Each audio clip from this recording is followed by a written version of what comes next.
But the Hindus were never united. Secular. Who asked Congress not to be that BJP in the beginning? Why didn't the Congress see it that there was something happening? Primarily, I have one straightforward question that a lot of people have been asking. The simple question is, has India become communal since 2014? Or has India become more communal since 2014? What do you mean by communal? Has there been rise in communal friction? Has there been rise in religious hatred? Has there been rise in some sort of a problem between the two major communities in India, that is being Hindus and Muslims, or perhaps even Hindus and Christians? How many incidents have you seen in the past 8 years?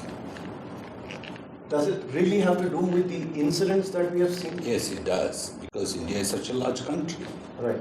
It's always had problems, even before independence. From 1857, but even before that, people have been protesting for hundreds of years to protect their identity, protect their religion, protect their beliefs. Why do you think that even with such force that the Mughals were not able to convert the whole of India into Islam? Because it was a very sensitive issue. Right. That is to get into a person's belief system. Because it was not easy to change the Hindu. But don't you think there has been rise in problems as such? There has been, like, there's an assertion that... Yeah, that is what it Yes. is. There's a communal assertion. In the sense, people have started thinking on communal terms, on religious terms. But there could be a reason for that. Right. Nothing happens just like that. It just didn't simply happen that the East India Company set up shop in India. It didn't simply happen that the Portuguese came. Right. It didn't simply happen that the Mughals came. It didn't simply happen that they ruled for about 200 years. It didn't simply happen that the British were able to rule the roost for such a long time. There are reasons. I think our effort should be to explore the reasons and to ensure that we find solutions so those reasons don't play a role again. Are these reasons having to do with a certain ideology that is written in certain books, or perhaps said by certain because individuals? I think the Hindus have been the majority, and as you know, for a very long time. And it was a fractured society. Right. Hindus themselves were not like united one, one community. Okay.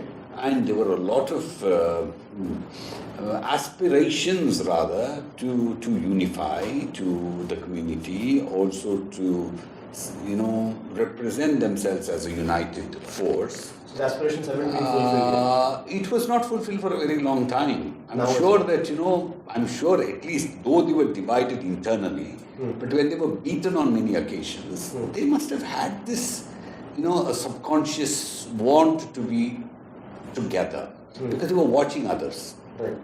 They were watching how Muslims were united, how Christians were united. The way the Hindu is being, or rather Hindus are being united today, may not be the right way to be united. Okay. But how do you deny them the right to get united? Nobody is denying them the right to get united. Maybe the way they are getting united, because maybe that's very nascent. That's just happening for the past so many years. Achha. Muslims have been united for a very long time. At least, when it comes to a certain number of things. Right. Maybe the Christians have been united for a very, very long time. When it comes to some things at least. But the Hindus were never united for a very long time. Okay. If somebody comes and says that I will try to unite you, why would the Hindu refuse to at least experiment? Maybe it's all wrong. But why there is Maybe a it's sense all of wrong. radicalism, Maybe fundamentalism? that's what I said. Yeah. Maybe it's all wrong. Maybe he's exploring it. Maybe he's doing it in a very, quick manner, trying to find a reparative process. Right. Maybe he's actually reaching that. Maybe these are just the hiccups. Hiccups are costing lives. How many? So is there a bar that this is okay and this is not okay? But hasn't that happened with Islam? Hasn't that happened with Christianity? Hasn't that happened with Buddhists? And I think that with about 130 to 140 crore population, where the Hindu has generally been a peace-loving, individual, as a unit of the society. Do you think that he has been so aggressive, violent, intolerant? I don't think that's actually the truth. The thing is that if you automatically identify the Hindu with the BJP, if you identify the Hindu automatically with the VHP or with the Hindutva forces, then you're making a mistake. Still, all Hindus are not with the BJP. Right. Still, all Hindus are not with the VHP. Right. They don't subscribe to the Hindutva. You understand? That's still a minority, even among the BJP. There are a lot of people who support BJP not because of Hindutva. They support BJP because they think, at least there's a leader who may be intolerant to corruption, dynastic politics, or things like that. Maybe they could be completely misled, but they've also been browbeaten for a very long time. It is not wrong for people to be aspirational. Right. If you've not got the leader, it doesn't stop you from looking for a leader, and even sometimes getting a wrong person as your leader. Maybe they could be right, they could be wrong, but there could be historical reasons for all that. You understand? Maybe the Hindu was a beaten, soul for a very long time. Maybe he didn't have anybody to speak for him. Maybe he didn't have the political wherewithal. Maybe he didn't have the political dispensation to protect him. Maybe he could be insulted anywhere, in any society, any country in the world, and nobody spoke for him. He had to always put his head down and bow. For the first time, he feels assertive. Maybe in the process that he's making mistakes. He's defending everything that he does. Correct. Maybe that he's denying his past. But how does that make him totally wrong? That is also getting other people to wake up to him. That they say that, maybe that there is something that we've been doing wrong. Let us at least have a dialogue with him. Which never happened for a very long time. He was taken for granted. He was told that you have to be tolerant. You are like this. And that's the way you should be. If somebody beats you, you show the other cheek. And you're wrong. Your society is flawed. Your culture is the worst. Your gods are debauched. Everything was told to him. But weren't there flaws in the other communities too, other religions too? But why was always a Hindu made to feel, inferior? If he was not made to feel inferior, he would have not behaved like this. So is it a single community's fault where the ideology of Hindutva lies?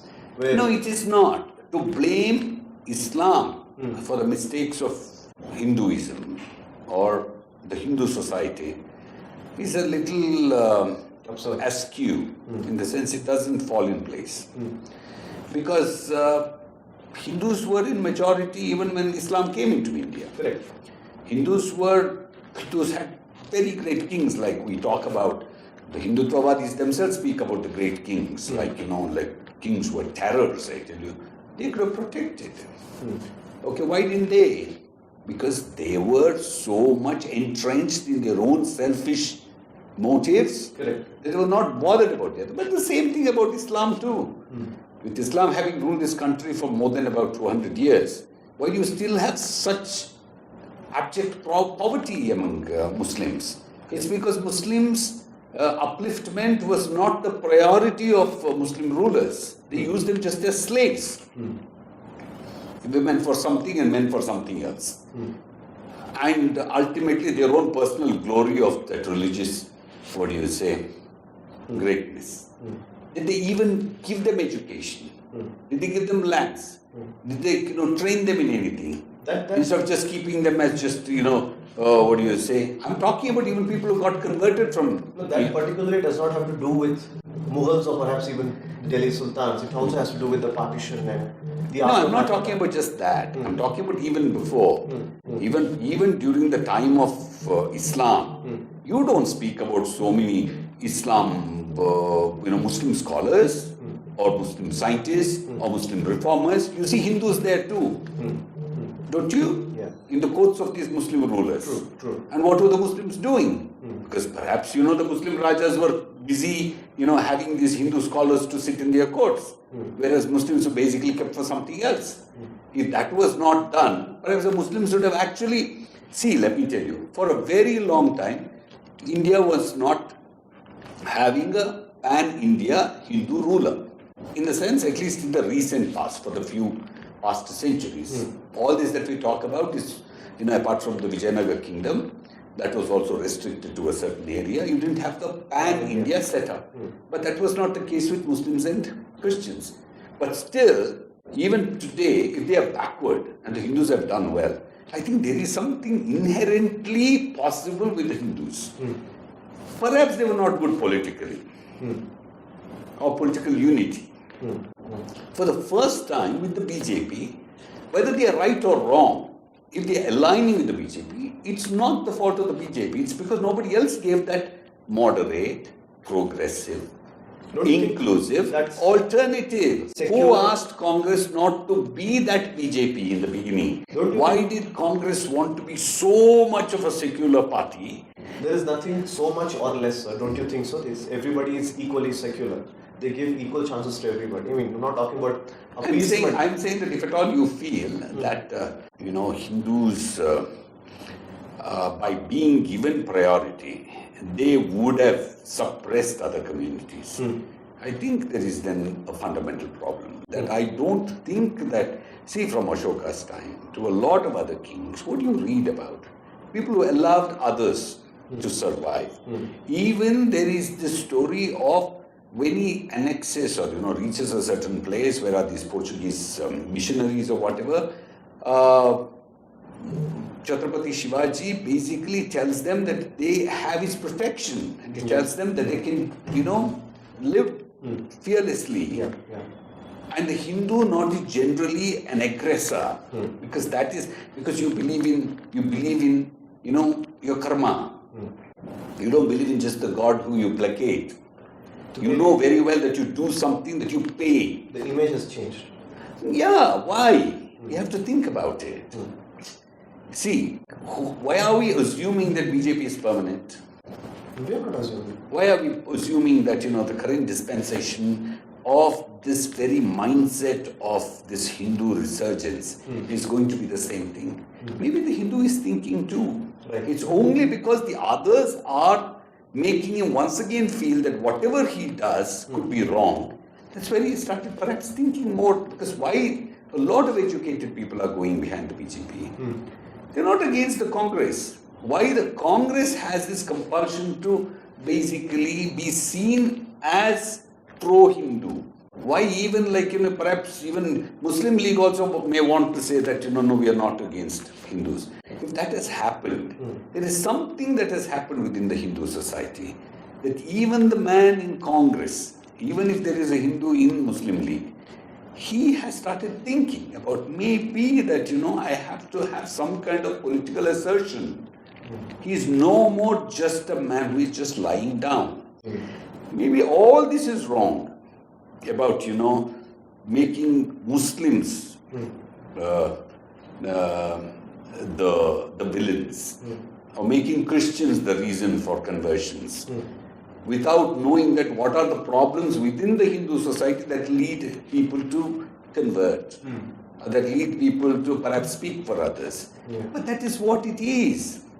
Even in Ramayana, you have a very veiled defense of even Ravana, where you try to see that, if there is anything good about Ravana. You got it? In the sense, he is not bad. He is a person who became bad because of a few actions. Right. And unless Ravana was Ravana, Rama would have not gone to kill him. Because Ravana was not an ordinary human being or a Rakshasa. He was a very special Rakshasa. That's why God himself had to come to kill him. God doesn't come to do that to an ordinary human being. Right. You understand? And that's it. That's because it was Ravana. He had somebody like Rama to kill him. Right. You understand? And the story is that Ravana somebody was reborn. Originally a very devout disciple of Mahavishnu, who was basically his guard or his gatekeeper. You understand what I'm saying? Yeah.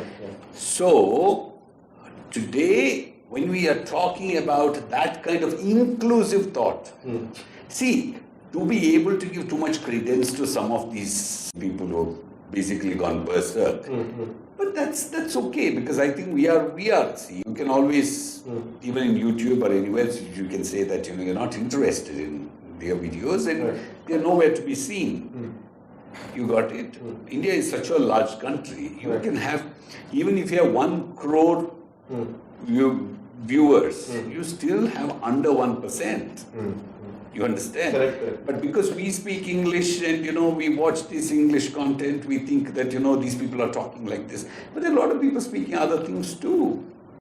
But since you brought in the historical context, I just want to understand, what is this strange obsession of the BJP or perhaps the right-wing people to mold history, or that's a little danger.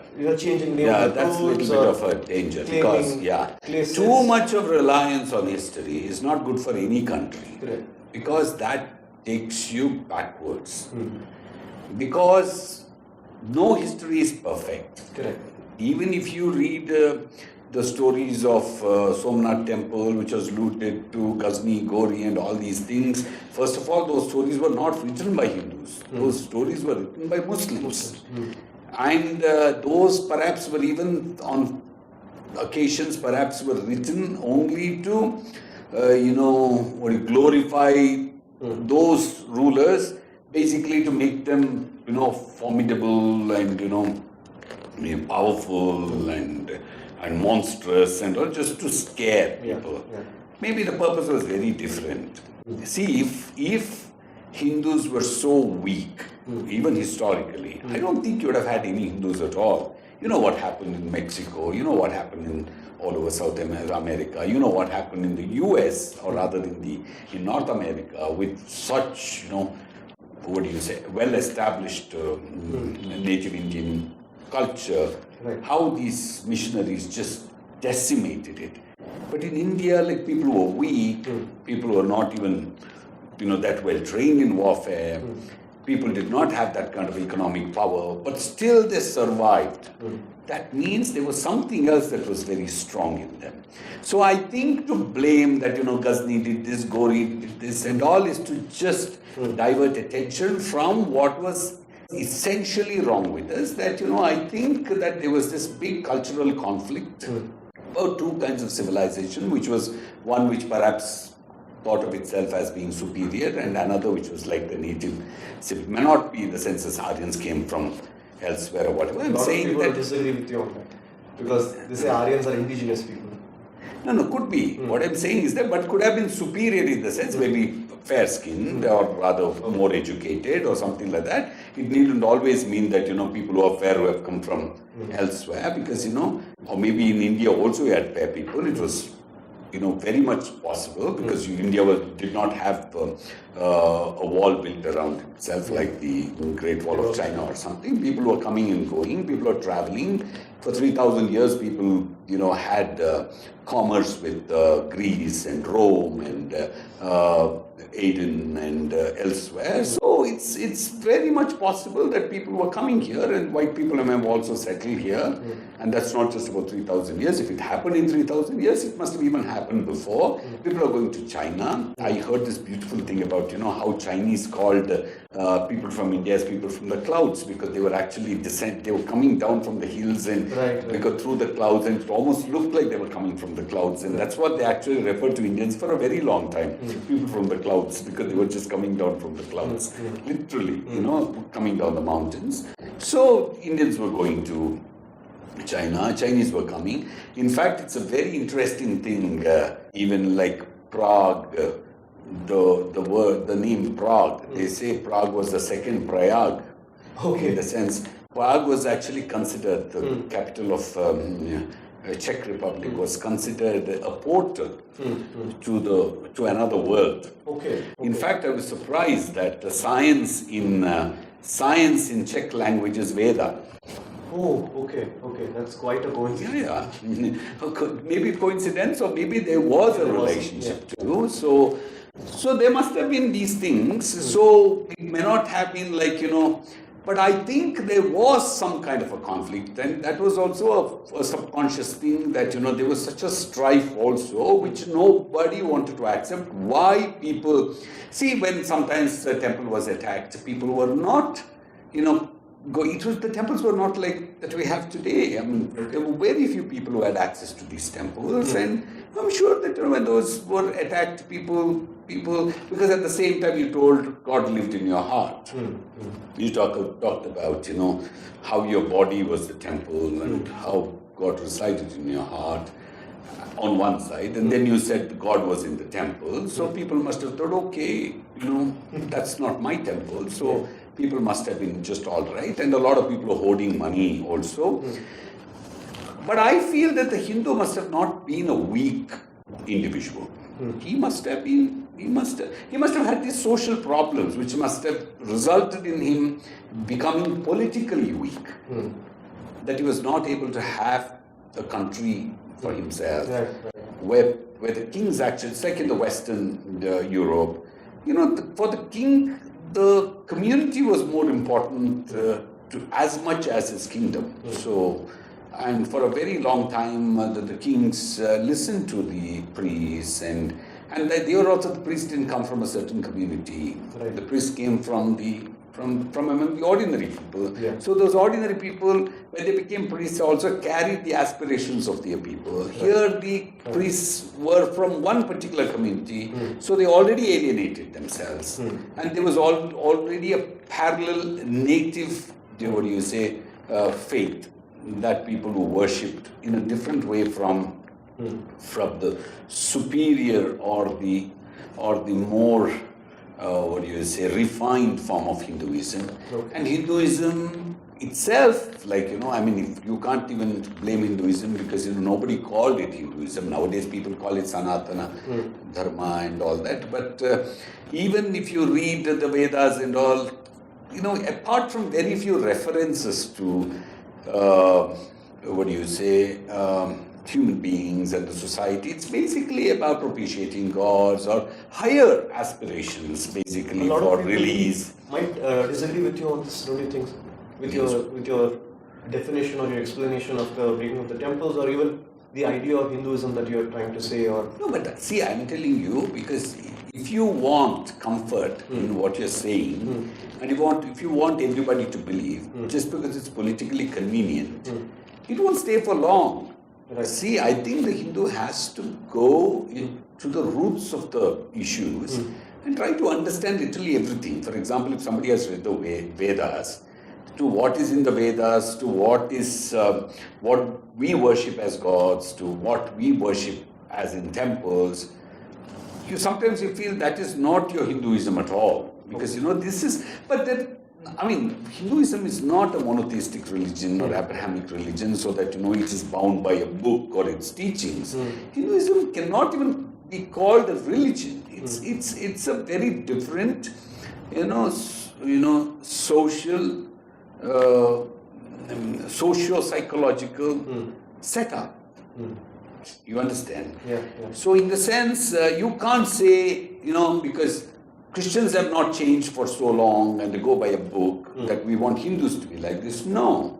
Hindu religion or Hindu dharma basically changes with the times, and our gods have changed, our worshipping has changed, our rituals have changed, our beliefs have changed, our priorities have changed from enlightenment to unification with the larger soul, that is Paramatma. To all these things, I think, today you believe in propitiating, you want rituals, you want to go to temples. There's no mention of temples. I think there's no mention of temples even in Mahabharata. Okay. You don't have idol worship.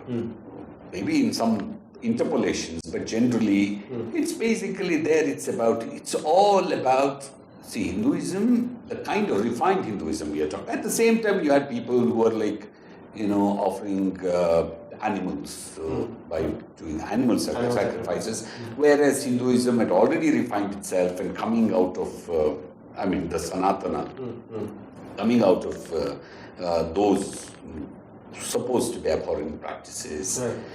And then the British also didn't like this kind of these kind of practices, so they started, legitimizing the refined form. So a lot of people with education started embodying the Western values. So they also started feeling bad about their own practices.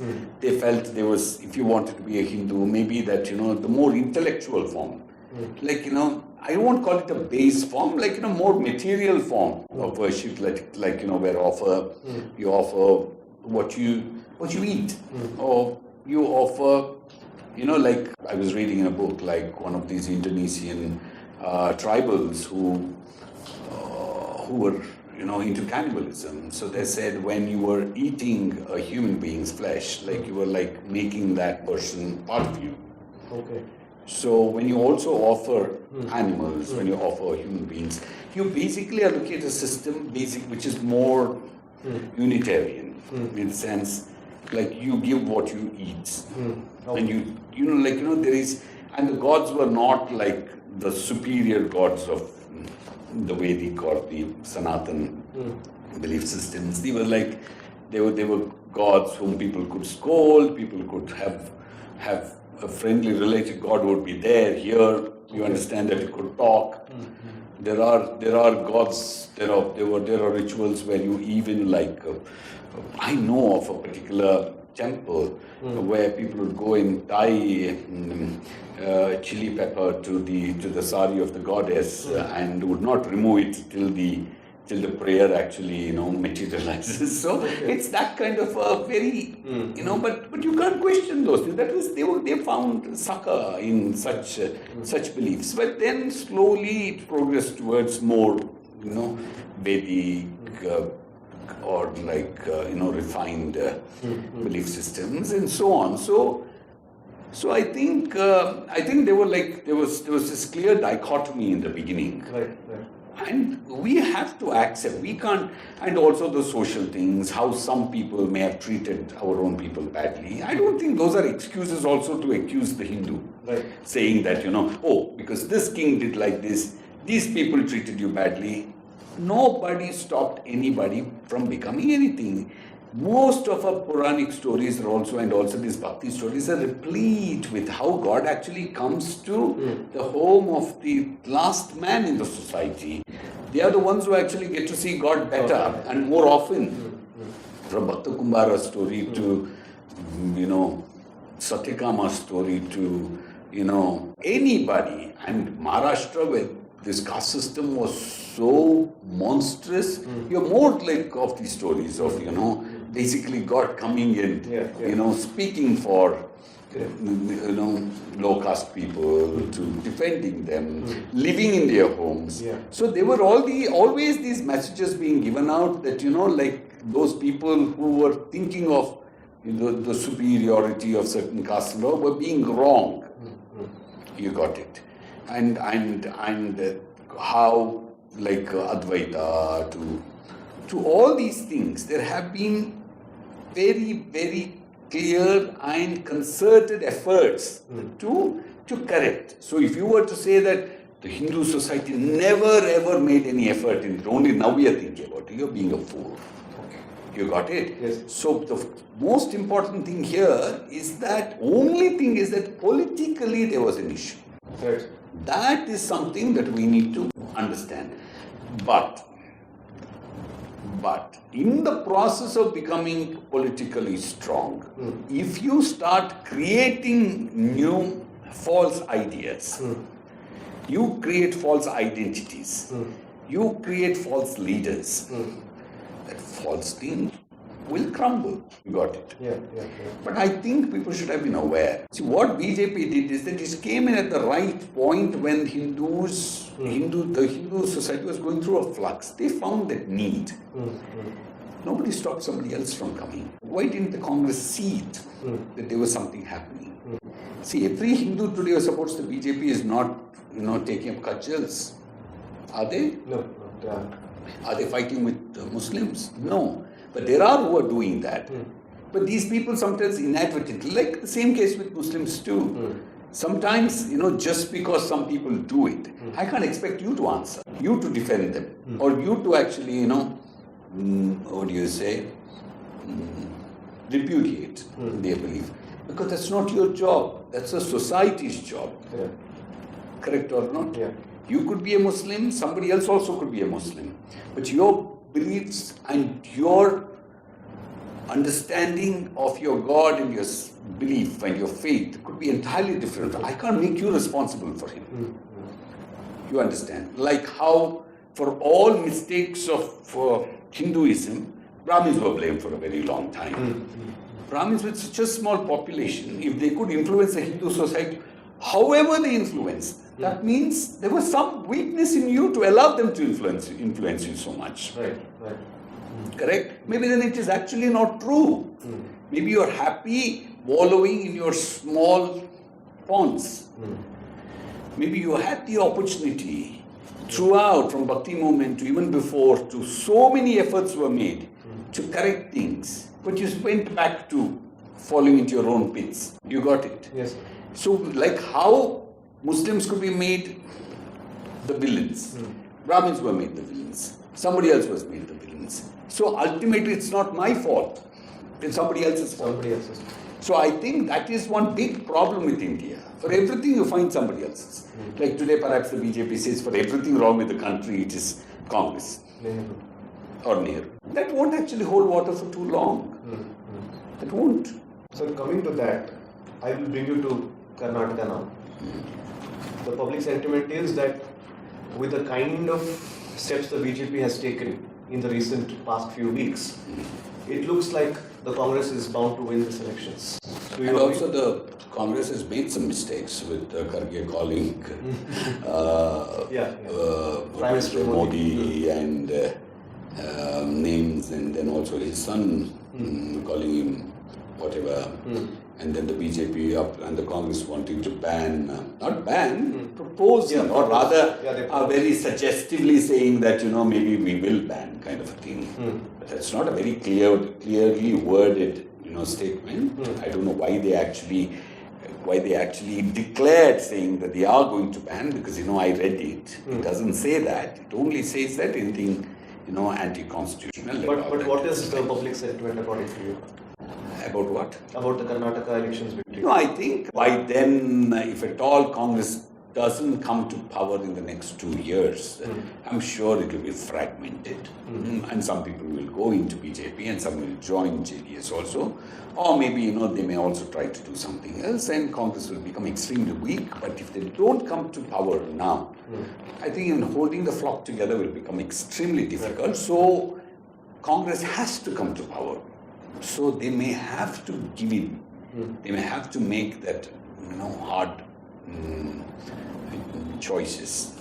But like you said, Congress have been making mistakes in this whole process of campaign. But there is one thing that people are talking about the most. That is, who will be the CM candidate? While you have both Siddaramaiah and DK Shivakumar lobbying for this, or not in the negative spirit, but in the positive I don't spirit. think that DK has been lobbying so much. But DK feels that, he has to be taken into consideration. Right. I think he is a clever politician who knows very well that, he can't topple the apple cart. But can he overtake the mass appeal that Siddaramaiah has? Siddaramaiah, yes, but it also depends on whom you're listening to, because I don't think that Siddaramaiah has that kind of appeal with some communities. Right.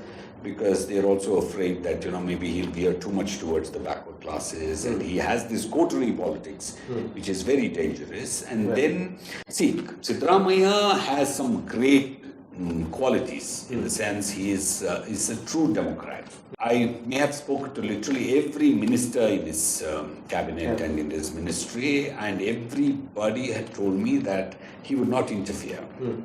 And as long as you did not make any serious mistakes, that he would not poke his nose, and that's not him. And he would do whatever he has to do, like, his own anti-communal, whatever, but a little pro-Muslim and all that. That's nothing wrong. But he is basically a very inclusive kind of a person when it comes to governance, because he believes in, as what Sri Ram also says, that you should not meddle too much in the affairs of your juniors. And that's the idea of Ramarajya. It's very beautiful. That's something that always struck me. So that's where, but his problem is that he will be, many Hindus are afraid, many Hindus, in the BJP supporting Hindus are afraid that if he comes to power, that he will give a free hand to Muslims and the thugs among Muslims, so they can go about doing whatever they want against Hindus, and he'll turn a blind eye and all that. That's not going to happen, because I don't think that Siddaramaiah is such a fool, but that's the idea. And Siddaramaiah has never ever even made an effort to allay that fear. To say that, no, I'm not like that. I will kick the butt of those people who are mischievous or who are going to create problems in any community.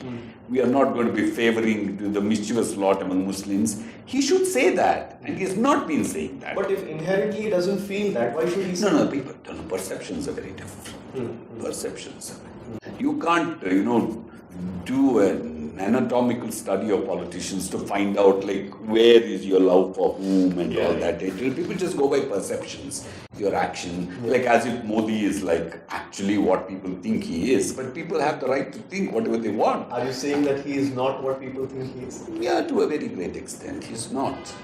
And sometimes it's very shocking. I thought he was going to be a very humble, very, down to earth, very tolerant politician, because actually I wrote an article about him in 2008 for Midday, in which I can't believe that I praised him so much. I told that, this Yediyurappa has to learn anything that he wants to learn from Modi. I said, that's actually true. Modi would, receive calls in the dead of the night. He would direct officers to go and attend to things. And I know of people in Karnataka who were personally called by Modi to go and set up factories in Gujarat. So you cannot just dismiss Modi. But after becoming maybe he's become older, and maybe he also feels that he's not permanent. So he just wants to do some things. No, I don't like all that. I expected Modi to be something else. Actually, I liked his governance so much. I thought that was great, because one day when I wanted to interview Yediyurappa for that small period, he didn't want to go to any interviews. He actually quoted Modi's example, saying that, see, Modi doesn't give interviews, so I don't think it's important. He does it now as a Prime Minister. I don't think there will be any press conferences. No, that's okay, but then also he didn't, is what I'm trying to say. Right. He said, he was quoting Modi and saying that, because Modi didn't give interviews, that he himself would not. That's Yediyurappa. And anyway, after that, I interviewed him so many times. That's a different matter. But, okay, without digressing. So it all runs on perception. So if there is a perception about you that you're overly in favor of some community, you have to correct that perception. Nobody says that you can't like some people. Maybe you have your own reasons. We all like, some communities. As Kodava, that, I always liked Mandya Gaudas because they liked us very much. So, that doesn't mean that I hate someone else. Maybe that's a little favor. But that also means that, I'll ensure that they don't make mistakes and bring me a bad name. So, with the kind of influence Siddaramaiah has, he can do a lot for the Muslims by actually giving them the leadership that they so badly require. He can guide them. He can tell them what mistakes they are making. He can tell them that, they should assimilate into the mainstream. This time, the Muslim candidates, comparatively to the last 2018 elections, they have been lesser. The Congress has fielded lesser number of Muslim candidates this time. And also, in some cases, also Muslims have felt that, the right candidates were not given the ticket, like Moeddin Baba and all that. I don't know, but I'm sure that the Muslim, there's nothing wrong in protecting, because, when it comes to Hindus, though Muslims per se are a larger community compared to any other single community in Karnataka, perhaps they're the biggest. We just have to wait for the, the caste census. Maybe they are the largest community in Karnataka. But if at all, all the other communities come together as Hindus under the Hindu fold, then they become the minority. That's how they are the minority. So I think that, you cannot suppress any community for too long, because they are our people. They only believe in it. But for that also, the historical reasons is because the question, what are the sentiments that Hindus have against Muslims? It's basically all the names are, of Arabic root. They pray to a place, in Saudi Arabia. Their loyalty is to some other country. Their God is from somewhere else. Our gods are here, our people are here, our names are here. Even Christians have started naming their children Manju, Manjula, Jayanti. And I've seen Catholics who have daughters called Jayanti and Kusuma and all that. But you can't find a single Muslim who even by mistake names a child. So these are the things that naturally, if you want to stay away, you'll be treated. This is secularism, sir. I don't think just because you have to assimilate and name your children something. No, I'm not saying that it is. But I'm saying if it's just the name, it's okay. In everything from your dress to your conduct to everything, you want to be different and you want to be treated like them. If I want to remain different, I'll be treated differently. So is that the correct? Yeah, it is. I think I've spoken to a lot of people. I am a great believer in humanity. I believe in the human difference, lies of fair, and I believe in individual, assertion of its liberty. I believe that, an individual is superior to anything else. With all that also I say, then you take the risk. If I'm in Europe, if I wear peta and, this thing and Rudraksh and all that, and if I don't want people to treat me differently, and I think I'm being very naive. But isn't that the beauty of India, that there but it's okay if Hindus can be, but to what extent the Muslims are trying to actually, feel the same thing about the Hindu gods, about the Hindu feelings. You always want to be different. You can't. So the sense of I'm saying that the Hindus are ready to accept Muslims. There's nothing wrong. There's nothing wrong. They've done it for a very long time. They've felt that there is nothing, I think no Hindu in his right senses will treat a Muslim as inferior or different or whatever, but all that they ask is that treat us the same way. Okay? Treat us. Don't always think like, I'm something else, my God is something else, whatever. That's not true with some politicians at least. They are ready to go to temples and whatever. Oh, no, I can't. No, that's not. No, that's haram. No, this is not halal. Oh, that is. Then you always, when somebody is always making me feel that I'm not part of his life, you better be not part of my life too. The closing statement would be this, that if this undercurrent would be solved. That's all. That's all. Both take some steps forward. More than religion, more than anything, living together and for the sake of the future. Who knows, tomorrow an asteroid can come and hit and we all could be gone. So what about all this, you Hindu, you Muslim, you that, you this and all that? At least let's live for some time well. Let the children play together. You understand? Absolutely. You wear what you want to, you call. But don't treat me differently. Don't always have it in my he's alag hai. The sense of assimilation. Dusra kaum ka hai. No. Then you will be treated. What you sow, you shall reap. Correct? I've seen that with Christians. A lot of Christians have made great headway in terms of, if not assimilate, they may be still having that, maybe Christian God is more superior, but at least they don't show it. Yeah. You got it? Sometimes they could be just with you, you don't make out. You understand? You don't always rub it in. You got it? Yeah. That will be used politically. Yeah, absolutely right. That will be used politically. And don't blame the BJP. I may not support the BJP. I may not support Congress. But you can't deny the fact that they are taking advantages of some political, some political advantages. Yeah. You understand? That's all.